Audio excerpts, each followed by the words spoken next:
बिल्कुल गलत है। मुझे लगता है कि इससे ज्यादा असंवेदनशील सरकार मैंने जीवन में नहीं देखी। भारतीय जनता पार्टी का मात्र एक मकसद है कि दिल्ली को बर्बाद किया जाए। जो खैबर पास के पास में लोग रह रहे हैं, सिविल लाइन एरिया में जो लोग रह रहे हैं, ये पाकिस्तान बंटवारे के समय में पाकिस्तान से आए हुए हिंदू परिवार के लोग हैं।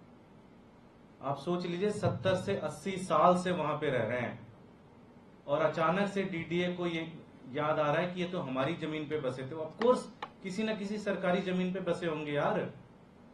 जब भारत आजाद हुआ, जो पाकिस्तान से आया व्यक्ति, उसकी जमीन थोड़ी नहीं यहाँ पे थी, वो तो किसी न किसी की जमीन पे ही बसा होगा। तो सरकार का काम ये होना चाहिए कि उनको घर प्रोवाइड करे, जगह प्रोवाइड करे, या अगर जिसके पास है वो तोड़ दे।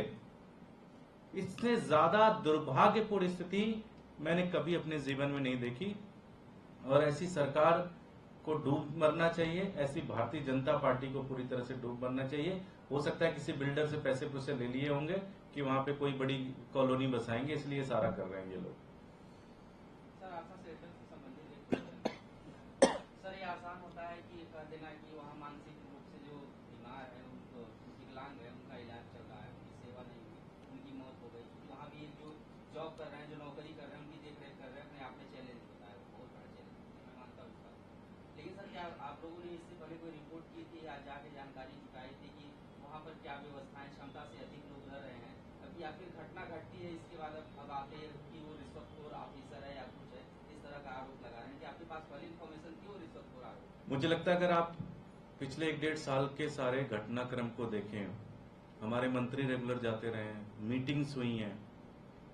हम प्रश्न क्या उठा रहे हैं? हम प्रश्न ये उठा रहे हैं कि जहां पर 50 लोगों की जरूरत थी, बिल्कुल सही प्रश्न आपने उठाया है, बिल्कुल सही बात आपने रखी है कि ये कहना बहुत आसान है कि वहां सेवा नहीं हुई, लेकिन अगर 200 लोग वहां रह रहे हैं तो 5 लोग तो सेवा नहीं कर पाएंगे। अपना सब कुछ भी न्यौछावर कर देंगे तब भी 5 लोग नहीं सेवा कर पाएंगे। स्टाफ की जरूरत है 20, हैं 5। अगर वो 5 बहुत जेन्युइन, मैं मानता हूं हर आदमी वहां जेन्युइन रूप से काम कर रहा होगा, लेकिन स्टाफ ही नहीं है। स्टाफ क्यों नहीं है? क्योंकि जो डायरेक्टर है उसका कोई इंटरेस्ट नहीं है भाई, या जो जिनको अपॉइंट करना है एलजी साहब का, उनका कोई इंटरेस्ट नहीं है। वो दूसरे कामों में बिजी हैं। वो कामों में बिजी हैं कि केजरीवाल जी के खिलाफ गलत न्यूज कैसे प्लांट किया जाए, सौरभ भारद्वाज जी के खिलाफ गलत न्यूज कैसे प्लांट किया जाए, ये वाली फाइल कैसे रोकी जाए, वो वाली फाइल कैसे रोकी जाए, ये उसमें बिजी हैं। इसलिए हम कह रहे हैं ये गंदी राजनीति छोड़ो और लोगों के लिए काम करना शुरू करो।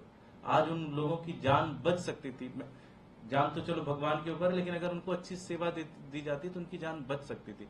यही हम भी कह रहे हैं कि वहां 50 लोगों की जरूरत है और वहां पोस्टेड है 5 लोग, कैसे कर पाएंगे? बिल्कुल नहीं कर पाएंगे। Thank you.